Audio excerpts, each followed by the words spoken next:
반갑습니다. 네. 복습은 잘 하고 계십니까?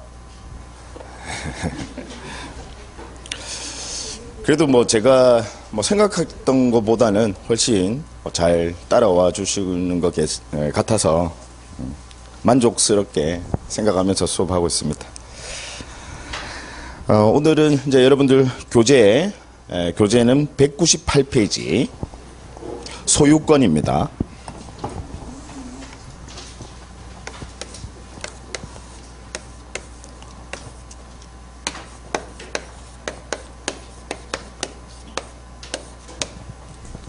소유권. 이제 첫 번째로 이제 등장하는 테마가요. 우리 소유권에서는 상린관계 보실 건데, 여러분들 교재에는 거기 200페이지부터 나오네요. 뭐 앞부분에 나오는 내용은 따로 보실 거는 없고, 상린관계.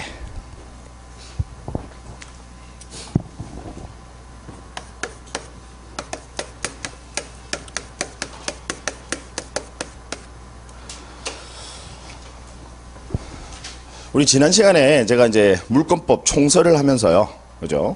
물권의 종류, 물권 법정주의 하면서 이제 물권의 종류 한번 살펴봤었죠. 그래서 물권은 점유권과 크게는 본권으로 구분하고, 이 본권의 가장 대표적인 게 소유권이죠. 그래서 이 소유권과 나머지는 이제 소유권을 제한하는 제한물권. 그래서 그 제한물권에는 다시 용익물권과 담보물권이 있었다라고 했었죠.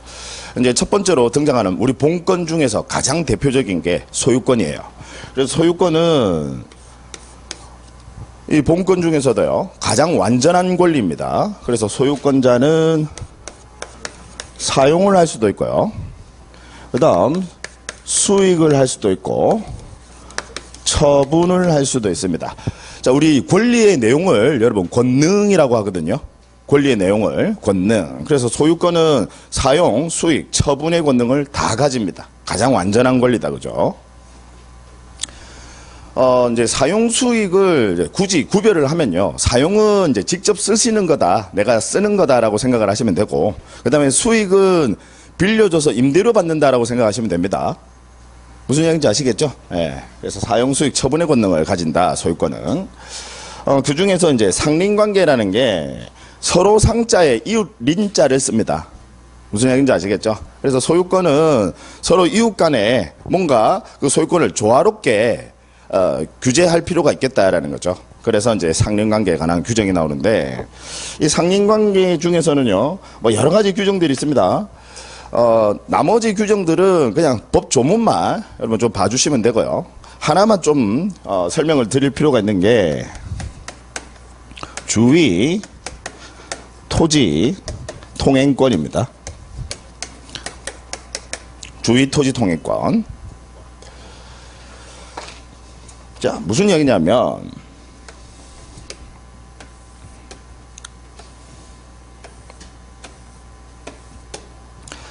지금 여기가 도로입니다.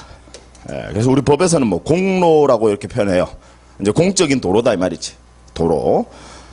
그 다음에 여기 X라는 토지가 있고요. 여기에 Y라는 토지가 있습니다. 가령 X 토지 소유자는 갑이고요. 이 Y 토지 소유자는 을이다라고 한번 가정을 해보고, 그럼 이 Y 토지는요, 타인의 토지를 이용하지 않으면 공로로 진출입할 수 없는 토지입니다. 우리 이런 토지를 뭐라고 하죠, 여러분? 맹지라고 합니다. 그래서 맹지.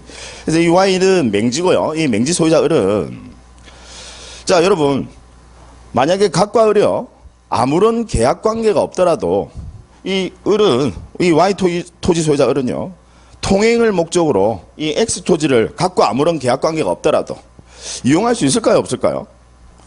예. 여러분, 법은 항상 공평해요. 만약에 생각해 보세요.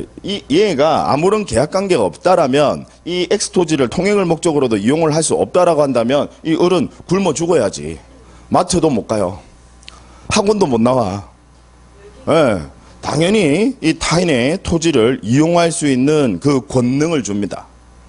그걸 우리는 주위 토지 통행권이라고 해요. 그래서 예를 들어서 뭐 통행을 목적으로 요 부분만 좀 쓴다 이 말이지. 이해하시겠죠? 예. 이걸 뭐라고 한다라고요? 주위 토지 통행권. 내 주위에 있는 토지를 통행을 목적으로 쓴다. 아무런 계약 관계가 없더라도. 자, 이 주위 토지 통행권은요, 여러분 좀 주의하셔야 될 게, 얘는 독립한 권리입니까? 아니면 소유권의 내용입니까? 소유권의 내용이에요. 독립한 권리가 아니에요. 소유권자라면, 이 맹지의 소유권자라면, 공로로 진출입하기 위해서 이 타인의 토지를 이용할 수 있는 그런 권능을 주는 겁니다. 얘는 권리의 내용이지 독립한 권리가 아닙니다. 따라서 얘는 독립한 권리가 아니니까 주위 토지 통행권을 등기할 수 있을까요? 없다라는 거. 요런 부분들이 이제 시험에 출제가 돼요. 자, 이제 그 다음에 그러면 이 맹지 소유자들은요, 그 X토지, 자신이 이제 주위 토지를 통행한다, 그죠? 그럼 이 통행당하는 이 토지, 비통행지다, 그죠? 이 통행지를 아무렇게나 자유롭게 자기가 쓸 수 있을까요? 아니면 갑의 피해를 최소화하는 한도 내에서만 쓸 수 있을까요? 최소화하는 한도 내에서. 그래서 쓰긴 쓰되 당연히 이 피해를 갑에게 피해를 최소화할 수 있는 만큼만 쓸 수 있다라는 거지. 이해되시죠? 그 다음에 자, 그러면 여러분 이 갑은요 피해가 있습니까 없습니까? 있죠. 당연히 피해는 있어요. 다만 이 피해는요 적법한 피해입니까? 위법한 피해입니까? 적법한 피해예요. 왜? 우리 법에서는 주위 토지 통행권을 인정을 하니까 이 피해 자체는 적법한 피해다라는 거지. 그래서 이 적법한 피해를 여러분 용어 좀 알아두세요. 적법한 피해를 뭐라고 하느냐면 이걸 손실이라고 해요. 우리 법학에서는 손실. 그 다음 위법한 피해를요 우리 법학에서는 얘를 손해라고 합니다. 그럼 손실은요 무슨 단어와 연결이 되느냐면 보상이라는 단어와 연결이 돼요. 그래서 손실보상 청구권. 그 다음 손해는요 배상이라는 단어와 연결됩니다. 그래서 손해배상 청구권. 아시겠죠? 예, 다만 이걸 우리 학문적으로 법학에서는 이걸 엄연히 이렇게 구별을 하는데 가끔씩 법에서 보면 얘를 그냥 구별하지 않고 그냥 손해라고 그냥 통틀어서 손해라고 이렇게 표현을 합니다. 다만 보상이나 배상이라는 단어는 법에서도 좀 엄밀하게 구별을 해요. 자, 그러면 제가 한번 물어볼게요. 지금 갑이 물론 피해는 최소화하는 한도 내에서만 통행을 목적으로 쓸 수 있습니다. 그럼 당연히 공평의 원칙에 입각한 당연한 거다, 그죠? 자, 그런데 어쨌든 피해는 있다, 그죠? 그럼 이 피해는 적법한 피해예요, 위법한 피해예요? 적법한 피해. 따라서 갑은 을에게요. 이 갑은 을에게 손실 보상 청구권을 가진다. 이해되시죠? 네. 손실 보상 청구권을 가진다. 물론 이 또 손실 보상금에 대해서 서로 간에 협의가 이루어지지 않아. 그러면 어떻게 하셔야 돼요? 서로 협의가 이루어지지 않습니다. 어떻게? 소송. 네, 소송. 네. 그래서 그때는 이제 법원이 그 보상 금액을 정해주겠죠. 내용 이해하시겠죠? 네, 어려운 내용 아닙니다. 자, 여러분들 교재 통해서 이 부분 좀 체크하고 갈게요. 201페이지 한번 보세요. 201페이지. 찾으셨죠? 자, 거기 219조 법조문. 다른 거 필요 없어요. 법조문. 거기 1항 보시면 어느 토지와 공로 사이에 그 토지의 용도에 필요한 통로가 없는 경우에 그 토지 소유자는, 여기서 이제 그 토지 소유자는 이제 맹지 소유자 이야기하는 겁니다. 그 토지 소유자는 주위의 토지를 통행 또는 통로로 하지 아니하면 공로에 출입할 수 없거나 아니면 출입을 할 수는 있다 하더라도 과다한 비용을 요하는 때에는 가령 무슨 이야기냐면 옆에 국어가 하나 있는 거야. 그럼 이 국어를 전부 다 복귀해가지고 그렇게 또 공로로 진출입해야 된다. 그럼 너무나도 이제 과다한 비용이 필요하다 이 말이지. 그래서 이런 때에는 주위 토지를 통행할 수 있고 소유권의 권능입니다. 그래서 이걸 우리는 주위 토지 통행권이라고 하고 이건 소유권의 내용일 뿐입니다. 독립한 권리는 아니에요. 통행할 수 있고 그 다음 필요한 경우에는 통로를 개설할 수 있다. 계속이어서 그러나 이로 인한 손해가 가장 적은 장소와 방법을 선택해야 된다. 즉 피해를 최소화시켜야 된다 이 말이죠. 그게 공평한 거다, 그죠? 다음 거기 2항에 보시면 전항의 통행권자는 지금 여기 사례에서 누구 이야기하는 거예요? 을 이야기하는 거예요. 을. 자, 통행권자는 통행지 소유자의 손해를, 물론 우리 법학에서는 사실 손실이라고 하는데 우리 법에서는 손해와 손실을 굳이 특별히 이렇게 구별하지 않고 그냥 손해로 통일해서 같이 씁니다. 그래서 손해를 보상하여야 한다. 그죠? 배상이 아니라 적법한 거니까 보상하여야 한다라고 규정을 둡니다. 그다음 그 밑에 220조 보세요. 자, 1항 보시면 분할로 인하여 공로에 통하지 못하는 토지가 있는 때에는 그 토지 소유자는 공로에 출입하기 위하여 다른 분할지의 토지를 통행할 수 있다. 이 경우에는 보상 의무가 없다. 자, 무슨 이야기냐? 만약에요. 너무나도 당연한 이야기입니다. 자, 가령 여기 X라는 한 필지 토지가 있었어요. 근데 얘가 갑과 을이 공유였습니다. 각각 가령 뭐 2분의 1의 지분을 가진다 라고 가정을 해보고 공유 관계에 있었는데 토지를 분할을 하는데 뭐 예를 들어서요. 뭐 일반적으로는 요렇게 분할하겠죠. 얘가 지금 도로예요. 그죠? 일반적으로는 전부 다 이 도로에 접하게 그렇게 분할을 할 건데 가령 뭐 어떤 사정이 있었어. 그래서 분할을 하는데 요렇게 분할을 한 거야. 대신에 얘가 이제 땅을 뭐 더 쓰기로, 지금 무슨 얘기인지 아시겠죠? 그래서 얘가 X토지 이제 분할하게 되면 여러분 아시죠? 한 필지는 반드시 분할 전 지분 그대로 쓰고, 얘는 여러분 기억나세요? 분할의 경우에는 그 분할하고자 하는 토지 본번에 최종 부번 다음 순번에 부번을 붙입니다. 가령 얘가 그 전에 100번지였다면 얘는 뭐 100의 1 뭐 이런 식으로 되겠지. 이해하시겠죠? 그래서 여기가 이제 Y라는 필지가 생겼다 이 말이에요. 그러면 이 경우에 얘가 맹지가 발생했다 이 말입니다. 그럼 당연히 이 X토지, 자, 통행을 목적으로 이용할 수 있습니까? 없습니까? 있어요. 당연히 이용해야 되겠지. 아니면 얘 굶어 죽는다니까요. 그죠? 자, 그러면 이 경우에 가령 통행을 목적으로 이 부분을 쓴다. 그럼 이 경우에는 보상을 해줘야 될 의무가 있을까요? 없을까요? 무슨 이야기인지 아시겠죠? 지금 기존에 한 필지 있었다가 얘를 지금 분할하는 바람에 맹지가 생겼어. 그럼 그 맹지 소유자는 당연히 주의토지 통행권이 있을 것이고 이 경우마저도 보상을, 손실보상 청구권을 인정을 한다? 그건 말도 안 된다 그죠? 그건 공평에 위배가 되는 겁니다. 따라서 이때는 보상 의무가 없다라는 거.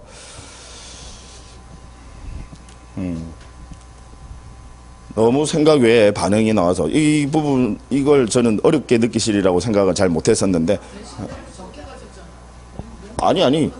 아니 그게 아니라 얘가 예를 들어서 갑과 을 공유관계에 있었는데 얘가 갑이 요만큼만 가져가는 거야. 대신에 얘가 맹지가 여기가 을이라는 애가 훨씬 많이 가져간다는 거예요. 뭐 이런 경우 있을 수도 있지 않겠습니까? 왜? 일반적으로 이렇게 분할하는 경우는 없겠지만, 그럼 이런 경우에는 당연히 얘는 통행을 목적으로 이용할 수 있을 것이고, 그럼 이 경우에는 갑이라는 사람이 을에게 손실보상 청구권을 행사할 수 있다 없다? 없다라는 거. 자, 그래서 아까 220조 규정까지 이 부분만, 우리 상린관계에서는 이 주의토지 통행권 시험에 출제가 된다면, 상린관계는 시험에 잘 출제 안 해요. 잘 출제하지 않는데 이제 출제가 된다면 이 주의토지 통행권, 얘가 가장 핵심입니다. 자, 다른 것들은 뭐 특별히 설명이 필요 없어서 그냥 제가 조문 몇 개만 여러분들과 같이 살펴보도록 합니다. 여러분 교재 203페이지를 한번 보세요.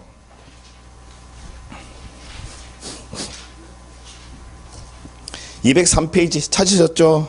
예. 자, 거기 221조 윗부분에 221조 찾으셨죠? 예. 자, 내용 보시면 1항 토지 소유자는 이웃 토지로부터 자연히 흘러오는 물을 막지 못한다. 이웃 토지로부터 자연적으로 흘러오는 물을 막게 되면 그 이웃 토지는 어떻게 될까요? 여러분 생각해보자. 막게 되면 어떻게 될까? 범람하겠지. 지금 이해하시겠죠? 예, 그래서 막지 못한다. 뭐 너무나도 당연한 규정이죠. 그래서 이런 규정도 있구나. 우리 부동산과 관련된, 우리 부동산 중개랑 관련된 것들만 이제 주로 출제를 한다면 출제하거든요. 그래서 요런 내용 한번 봐두시고. 그 다음에 그 2항도 한번 보죠. 2항. 고지 소유자는, 즉, 높은 땅 소유자는 이 말이죠. 고지 소유자는 이웃 저지에 자연히 흘러내리는 이웃 저지에서 필요한 물을 자기의 정당한 사용 범위를 넘어서 이를 막지는 못한다. 무슨 이야기인지 아시겠죠? 이웃도 이제 물 내려가서 써야 돼. 근데 미운 거야. 그러니까 그걸 못 쓰게 딱 막아버리는 거야. 돼요, 안 돼요? 안 돼요. 그 다음 222조 바로 밑에 222조. 흐르는 물이 저지에서 이 폐색이라는 게 뭐냐면 막혔다 이 말입니다. 예. 요즘 날씨 추우니까 막 돌아가시는 분들이 너무 많아가지고 얼마 전까지 멀쩡하게 같이 회식 자리에 계셨던 분이 갑자기 폐색이 돼가지고 항상 건강이 제일 중요하다 그죠? 예. 흐르는 물이 저지에서 폐색인지 뭔지 아시겠죠? 막혔다 이 말이죠. 막힌 때에는 고지 소유자는 자비로 소통에 필요한 공사를 할 수 있다. 무슨 이야기냐? 물이 고지에서 저지로 흘러가는데 그 물이 막혔다라는 거예요. 막혔다라면 일단 고지 소유자도 피해가 있겠죠. 왜? 자기 토지 범람할 수도 있어. 무슨 이야기인지 아시겠죠? 거기다가 막힌 데는 누가 원인입니까? 이웃 토지가 원인이에요? 밑에 있는 토지가 원인이에요? 여러분 막힌 게 이제 뭐냐면 이 고지가 있고요. 내가 이 그림이 제가 좀 취약하거든요. 여기 이제 고지가 있고 여기 저지가 있어. 이제 물이 이렇게 흘러내려가는데 여기 막혔다는 것은 예를 들어 비가 오거나 하면 거기 고지에 있는 뭐 낙엽이라든지 쓰레기라든지 이런 게 들어가서 막히는 거야. 지금 무슨 이야기인지 아시겠죠? 그럼 당연히 거기에 대한 공사 책임은 누가 져야 될까? 고지예요, 저지예요? 고지. 이해하시겠죠? 지가 막힌 거거든.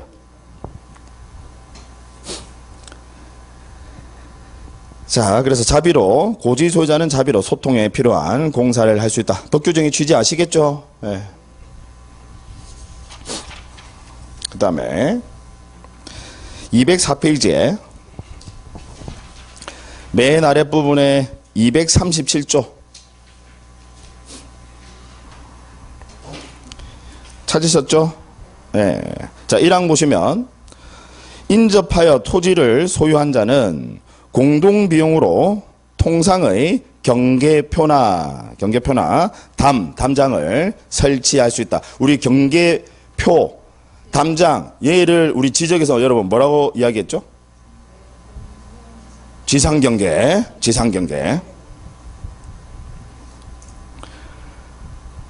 자, 그래서 지상경계를 설치할 수 있다. 근데 여기서 이제 신경 쓰셔야 될 거, 공동비용에다가 줄을 꺼놓으세요. 공동비용. 그러니까 찾으셨나요? 인접하여 토지를 소유한 자는 공동비용으로 지상경계를 설치할 수 있다. 즉, 비용 각각 부담한다, 이 말이지. 그 다음, 2항 보시면, 전항의 비용은 쌍방이 절반하여 부담한다. 담장 설치하면요, 쌍방이 절반에서 부담한다. 그 다음 이어서 그러나 측량 비용은 토지의 면적에 비례해서 부담한다. 너무나도 당연한 거다 그죠? 근데 이제 출제자들이 뭐라고 출제를 하느냐면 이 담장 설치는 토지의 면적에 비례하여 비용을 부담한다. OX 틀린 거 아시겠죠? 이거 무슨 이야기냐면 얘가 여기 X 토지가 있고요. 여기 Y 토지가 있어. 얘가 면적이 훨씬 넓어. 훨씬 넓은데 여기 지금 중간에 여기다가 지금 담장을 쌓는 거예요. 가령.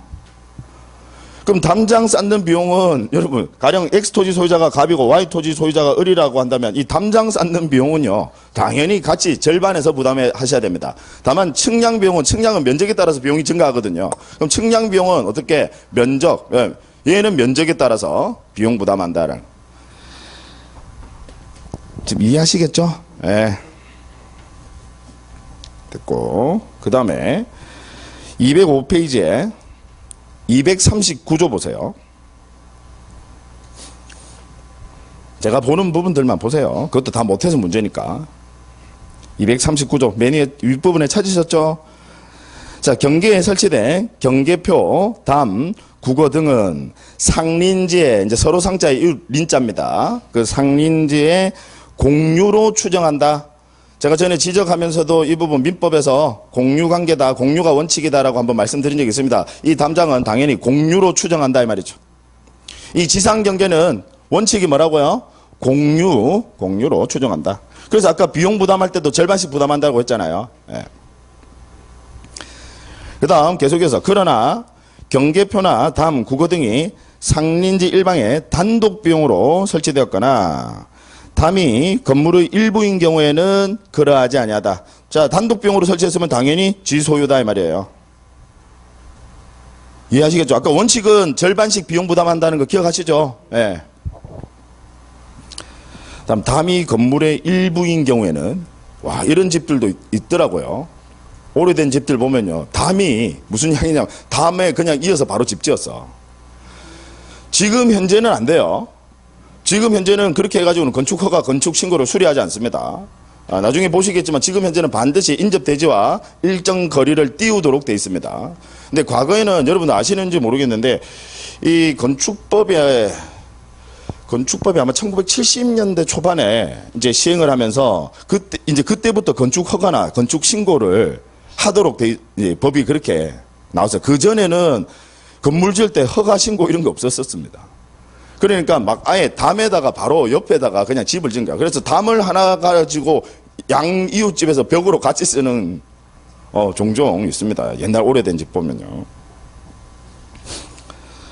자, 됐고. 그 다음에 240조 보세요. 지금 205페이지입니다. 네. 1항 보시면 인접지의 수목가지가 경계를 넘은 때에는 그 소유자에 대하여 가지의 제거를 청구할 수 있다. 자, 체크해 두세요. 줄 꺼놓으세요. 가지의 제거를 청구입니다. 가지는 자 넘어오게 되면 직접 제거하는 거예요? 아니면 그 수목 소유자에게 제거를 청구하는 거예요? 제거를 청구한다라는 거. 2항 보세요. 일단 전항의 청구에 응하지 아니하는 때는 그때는 청구자가 그 가지를 직접 제거할 수 있다. 일단 청구한다 이 말이지. 그래서 응하지 않으면 직접 제거, 임의 제거가 가능하다. 3항 보시면요. 인접지의 수목 뿌리가 경계를 넘은 때는 뿌리가 이번에 넘어왔다 이 말이지. 예, 넘은 때는 그때는 제거를 청구하는 거예요? 아니면 임의 제거하는 거예요? 임의 제거한다 이 말이에요. 이건 농사를 지어 보신 분들은 알아. 가지가 넘어오면요. 함부로 가지를 잘라버리면 심지어 그 나무가 죽기도 합니다. 예, 죽기도 하고요. 열매가 안 맺히기도 합니다. 그래서 가지치기가 보통 어려운 기술이 아닙니다. 예. 저도 지금 농사를 짓고 있지만 잘 못해요. 그렇게 오랫동안 하고 있어도 제대로 안 배웠으니까. 근데 이제 뿌리가 넘어왔다라고 하는 것은 이제 그 잔뿌리 넘어온 거거든요. 그래서 얘는 굳이 제거 청구하지 않고 그냥 이미 제거 가능하다라는 거고. 이해되시죠? 근데 가지는 일단 어떻게 하셔야 돼요? 이미 제거, 바로 이미 제거하는 거예요? 아니면 일단 제거 청구하는 거예요? 제거 청구한다. 가지치기 잘못하면 큰일 나니까. 그 나무 다 버립니다.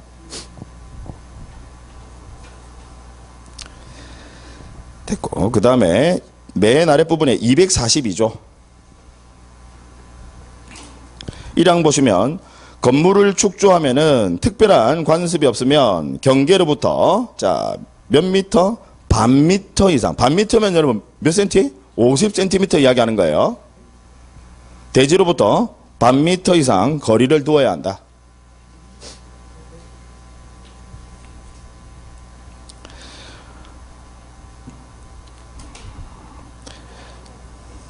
그 다음 거기 2항에 보시면 인접지 소유자는 전항의 규정에 위반한 자에 대하여 전항의 규정에 위반했다는 것은 이제 50cm 띄워야 되는데 더 들어왔다 이 말입니다. 예, 그러면 건물의 변경이나 철거를 청구할 수 있다. 계속이어서 그러나 건축에 착수한 후 이제 건축이 되면 항상 이제 요 규정 나와요. 착수한 후 몇 년? 1년. 1년이면 보통 착수하고 1년이면 웬만한 건물 다 완공입니다. 뭐 아파트나 이런 큰 건물 제외하고는요. 착수하고 1년이면 거의 건물이 다 완공되는 시점이죠. 그래서 착수 1년을 경과하거나 아니면 건물이 완성된 후에는 그때는 철거 청구할 수 있습니까? 없습니까? 없어요. 이미 물은 엎질러져 버렸다 이 말이에요. 그래서 그때는 오로지 뭐만? 손해배상만, 손배 청구만 가능하다라는 거. 아시겠죠? 네. 지금 제가 봐두는 조문은 좀 봐두세요. 예, 시험에 잘 안 나오지만.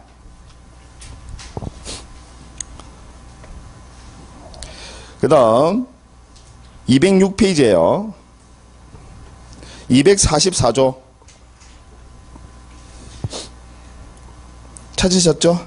예. 자, 1항 보시면 우물을 파거나 용수, 하수 또는 오물 등을 저치할 지하시설. 이제 용수, 하수, 오물 저치한다라는 게 저장해서 보관한다 이 말입니다. 저치. 뭐 이야기하는 거죠? 정화조 이야기하는 거예요. 그래서 저치할 지하시설을 하는 때는 정화조를 설치하게 되면 냄새도 나고 해. 더군다나 지하를 파거든. 그럼 원래 원칙은 얼마 띄워야 돼요?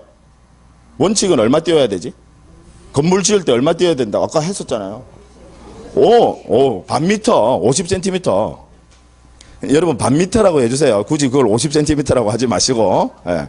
시험에 나왔는데 또 반 미터인데 여기 50cm가 없어 하면서 틀렸다 이러시면 안 돼요. 반 미터. 원칙은 반 미터 띄워야 되는데 지하를 판다라는 거예요. 거기다가 얘는 뭐 정화조 같은 경우 이제 냄새도 나고 해. 그러니까 얘는 보세요. 경계로부터 몇 미터 이상 거리를 둬야 된다? 2미터 이상 띄워라 이 말이지.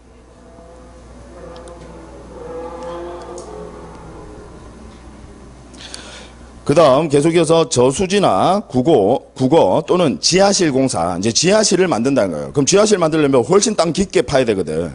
그죠? 그래서 지하실 공사에서는 경계로부터 그 깊이의 반 이상의 거리를 둬야 된다. 뭐 예를 들어서 지하실을 파는데 지하 한 6m 팠다 이 말이지. 그러면 몇 미터 띄워? 대지 경계선이랑 몇 미터 띄워야 된다는 거야? 만약에 6m를 파 그러면 몇 미터? 3m 띄워라 이 말이에요. 이해하시겠죠? 그 깊이의 반 이상을 거리를 둬야 한다. 됐습니다. 이 정도 보시면 되겠어요.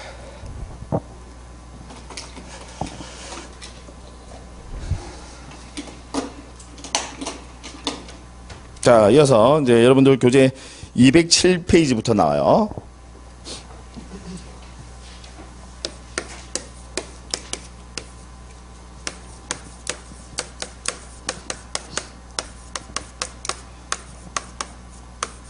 자, 소유권 취득.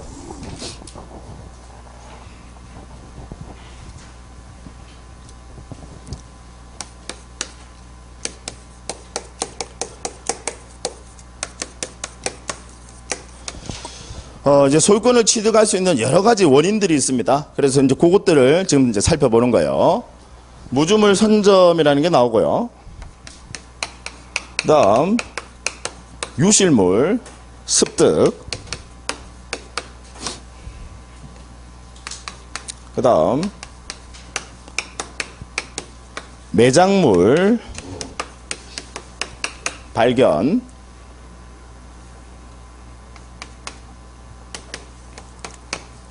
그 다음 부합이 나오고요. 이제 마지막으로 나오는 게 취득시효. 여러분 취득시효 뭐 시효 취득 같은 말입니다. 예.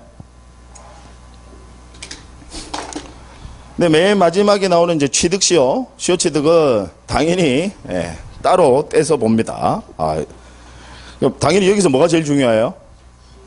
뭐가 제일 중요해요? 예. 취득시효 또는 뭐 시효취득. 얘가 제일 중요해. 얘는 거의 우리 시험에서요. 민법 이제 40문제 중에서 거의 독립해서 한 문제로 출제를 합니다. 아주 중요한 부분이고. 자, 나머지는 제가 지금 이제 간단하게 먼저 설명을 좀 드립니다.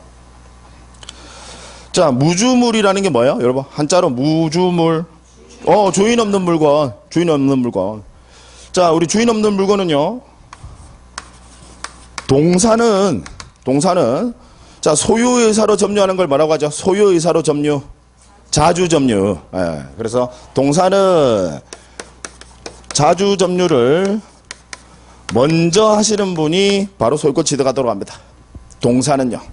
근데 우리 시험은 우리는 부동산 공인중개사라서 얘는 사실 별로 시험에 동사는 출제하지 않아요.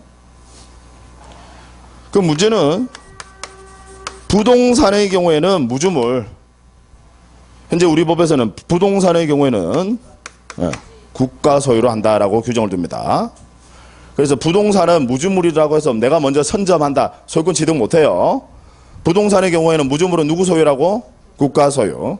오로지 동산만 먼저 소유의사로 선점하는 자에게 소유권 취득하도록 합니다. 그러니까 뭐 예를 들어서 야생동물 주인 없어.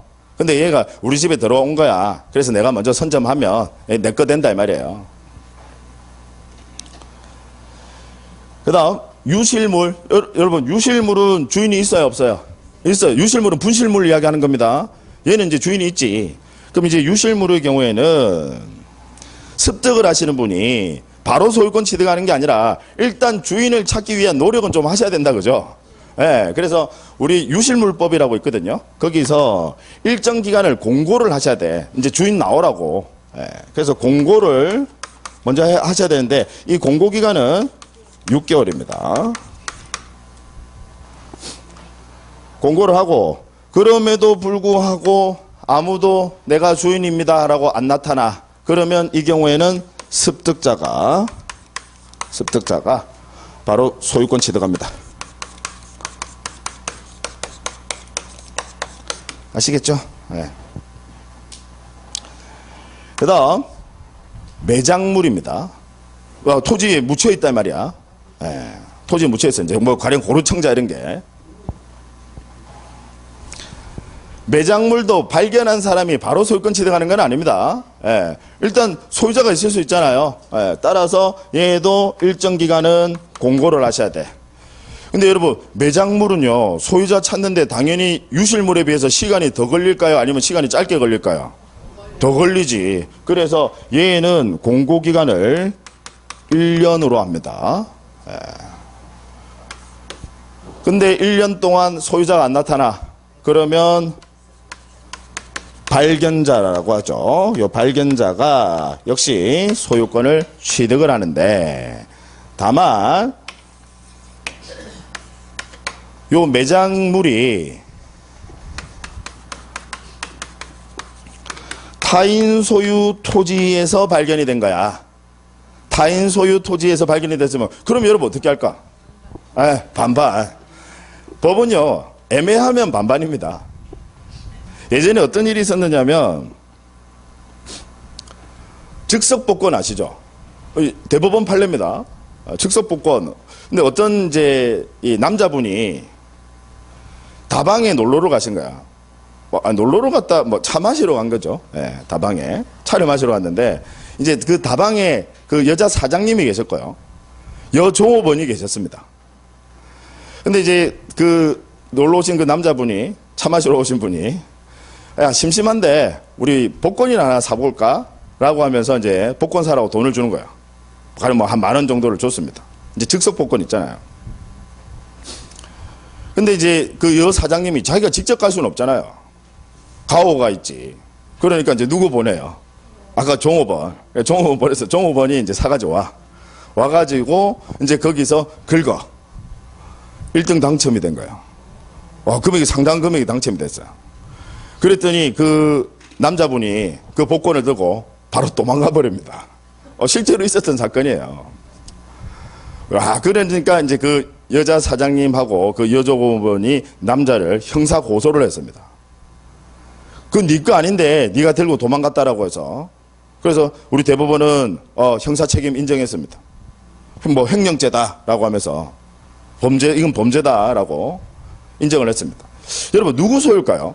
그 복권은요. 돈을 낸 사람 소유입니까? 아니면 여 사장님 소유입니까? 아니면 여 종업원 소유입니까? 그렇잖아. 이제 서로 주장을 해. 이제 뭐라고 주장을 하냐. 남자분은 야 내가 돈을 내지 않았으면 너희가 어떻게 이게 어떻게 당첨이 될 수 있어? 내가 하자고 제안을 한 거고 내가 돈을 냈으니까 그렇게 이야기하고. 그럼 여자 사장님은 아니 네가 내한테 돈을 줘가지고 내보고 사라고 했으니까 그 돈 준 거 그 10,000원 그건 증여다. 네가 나한테 10,000원 준 거 아니냐. 그건 증여다. 그러고 내가 사게끔 했으니까 내가 소유자다라고 주장을 하고.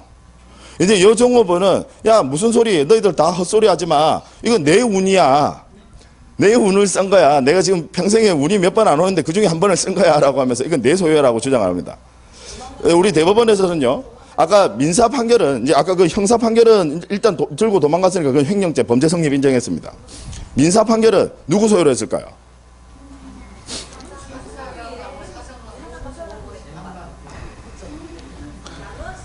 세 명 모두의 각각 3분의 1씩 소유권을 인정했습니다. 그러니까 애매하면 그렇게 해요. 그냥 1대1 대 1이다. 자, 그게 중요한 게 아니고, 지금 그게 중요한 게 아닙니다. 판례들 보면요, 재밌는 판례들 참 많습니다. 만약에 타인 소유 토지에서 그 매장물이 이제 발견이 된 거예요. 그러면 이 경우에는 타인 소유 토지에서 발견이 됐을 때는 일대는 발견자와 그 다음에 토지 소유자가 각각 어떻게 반반 소유권 취득한다. 2분의 1 공유로 소유권 취득한다 이 말입니다. 아시겠죠? 예. 자, 그 다음에 이제 부합이라는 게 나온대요. 부합. 부합은요, 어떤 물건이 그 다른 물건에 부속이 돼서요. 이제 부속이라는 게 뭔지 아시죠? 붙었다 이 말이지. 그래서 분리를 할 수 없는 것을 부합이라고 합니다. 분리가 안 돼요. 그걸 부합이라고 합니다. 예를 들어서요, 제가 건물을 하나 소유하고 있는데 이 건물의 벽이 좀 얇은 거야. 그 얇으니까 얘가 보온도 잘 안 되는 것 같고 겨울에는 춥고 또 여름엔 덥고 그래. 그러니까 이거 벽을 좀 더 두껍게 해야 되겠다 라고 해서 시멘트를요 거기다가 부어가지고 벽을 더 두껍게 만듭니다. 그러면 여러분, 시멘트 이미 그 건물에 들어와 버렸어요. 분리할 수 있습니까 없습니까? 없어요. 그걸 뭐라고 한다고요? 부합. 아시겠죠? 부합은 분리할 수 없는 겁니다. 그러면 비교하셔야 될 개념, 비교하셔야 돼. 뭐랑? 부속이라는 말과 비교를 하셔야 됩니다. 참 말장난 같죠? 근데 뭐 이걸 구별을 하는 거야. 우리 법에서는 뭔가 분리할 수 있는 것이랑 없는 것을 이제 구별을 해야 되는데 이게 표현 자체를, 그래서 분리할 수 없는 것을 뭐라고 표현해요? 부합, 합치가 돼버렸다 이 말이지. 붙어서. 근데 부속은요, 부속은 얘는 여러분 분리할 수 있습니까 없습니까? 있어요. 그걸 부속이라고 합니다.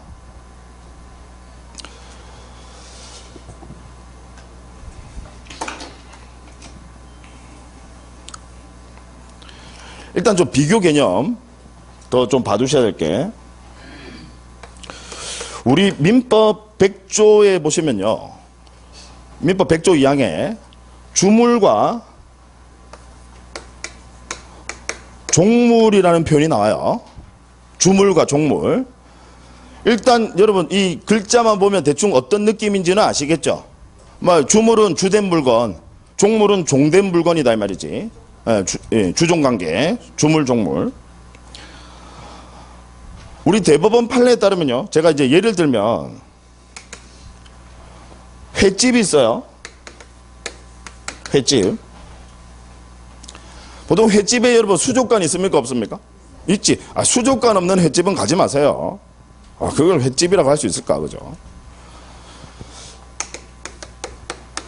수족관이 있습니다. 자, 이 수족관이라는 이 물건은요, 횟집에 상시적으로, 그죠? 이용에 이바지한다, 그죠? 상시적으로. 그래서 이걸 법에서는 뭐라고 표현하냐면 상용에 공한다라고 이렇게 표현합니다. 상시적인 이용, 상용에 공한다. 얘가 제공한다 이 말이지. 그럼 이 제공하는 이 물건, 얘를 뭐라고 해요? 이거를 종물. 그 다음 이 횟집을 뭐라고 해요? 주물. 자, 그러면 여기서 알아두셔야 될 거, 여러분들 시험에 만약에 종물은 독립한 물건이다라고 하면 OX 속기 딱 쉽거든요. 종물은 제가 그렇게 쉬운 것 같으면 안 물어봤을 거야. 독립한 물건입니다.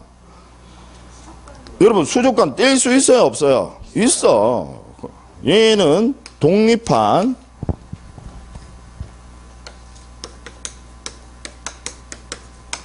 물건이다라는 걸 알아두세요. 종물은 독립한 물건이다. 다만 독립한 물건이지만 그 주물의 상용에 이바지한다 이 말입니다.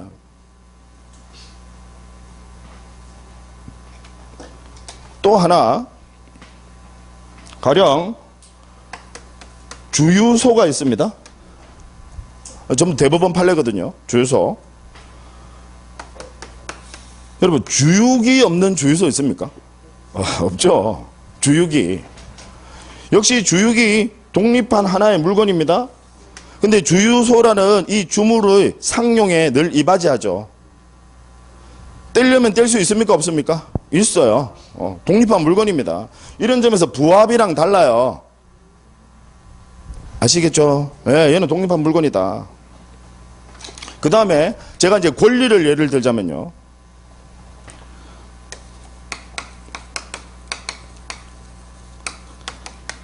우리 담보가 되는 채권이 있습니다.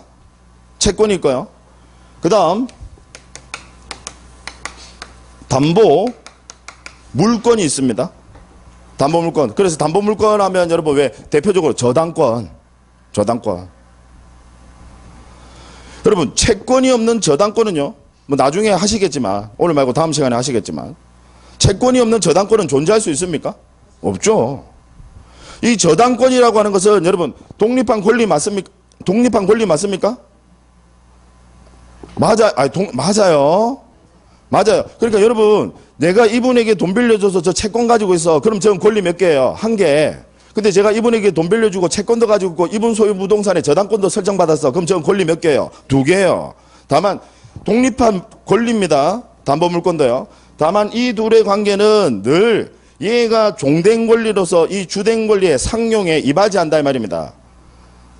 얘가 종된 권리, 얘가 주된 권리. 다른 예를 들어볼까요?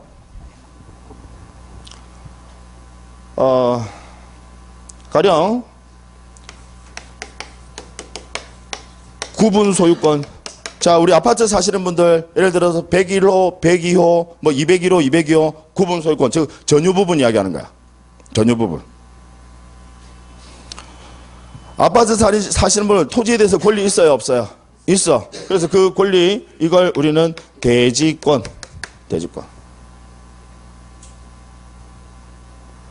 어느 게 주된 권리죠? 구분 소유권. 이 대지권은 종된 권리다 이 말이죠. 얘들은 밀접한 연관관계를 가지고 있다 이 말이죠. 다른 예를 들어볼게요. 건물 소유권이 있고요. 건물 소유권. 건물을 소유하기 위해서는 토지에 대해서 권리를 가지고 있어야 된다 그죠? 예, 그래서 일반적으로는 뭐 토지에 대한 소유권을 가지고 건물을 짓는 게 일반적이지만 만약에 소유권이 아니라 그 지상권, 토지에 대한 권리.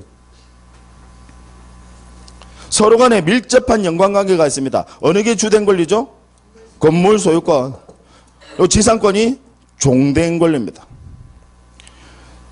자, 이제 주종의 관계는 이제 어떤 개념인지 아시겠죠? 예. 그러면 우리 민법 100조 2항에서 뭐라고 규정을 두고 있느냐면 종물은 주물의 처분에 따른다. 즉 함께 같이 가라 이 말이야. 종물은 주물의 처분에 따른다. 민법 100조 2항에서 규정을 둡니다.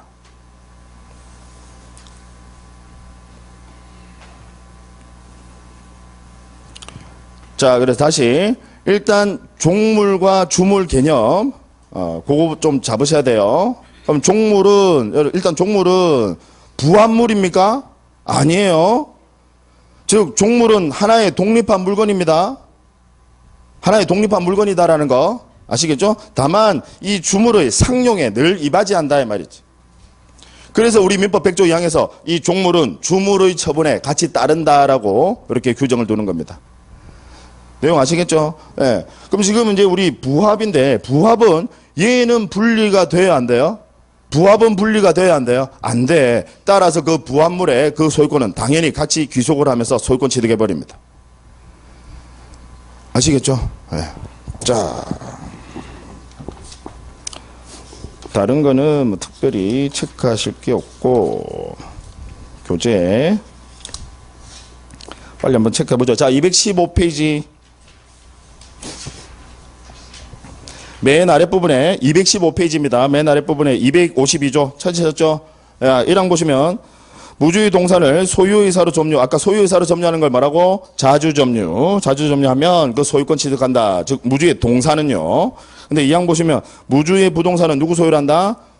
국유, 국가 소유. 체크해 두시고요. 자, 페이지 넘어가 보세요. 위에 유실물 습득 253조입니다. 규정 보시면 유실물은 법률에 정한 바에 의하여 공고한 후 몇 개월? 6개월 내에 소유자가 권리 주장하지 않으면 습득자가 소유권 취득한다. 그 밑에 254조 매장물은 법률에 정한 바에 의하여 공고한 후 몇 년? 1년. 그래서 1년 내에 소유자가 권리 주장하지 않으면 발견자가 소유권 취득하고요. 다만 그러나 타인의 토지, 기타 물건으로부터 발견한 매장물은 그 토지, 기타 물건의 소유자와 절반하여 취득한다. 각각 2분의 1 지분 가지고 공유관계로 취득한다 이 말이죠.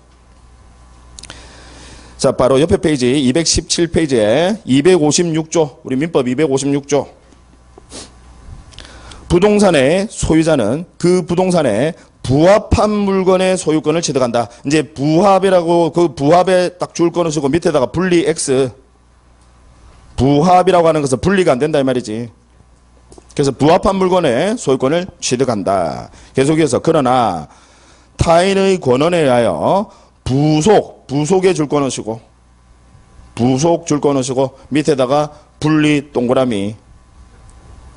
그래서 부합과 부속은 차이가 있다 이 말이지. 그래서 부속된 것은 그러하지 아니하다. 여러분 그러하지 아니하다는 말은 무슨 말이에요? 소유권 취득한다 못한다? 못한다 이 말이죠. 자, 됐습니다. 여기까지 하시고요. 이제 잠깐 쉬었다가 이어서 시효 취득 갑니다.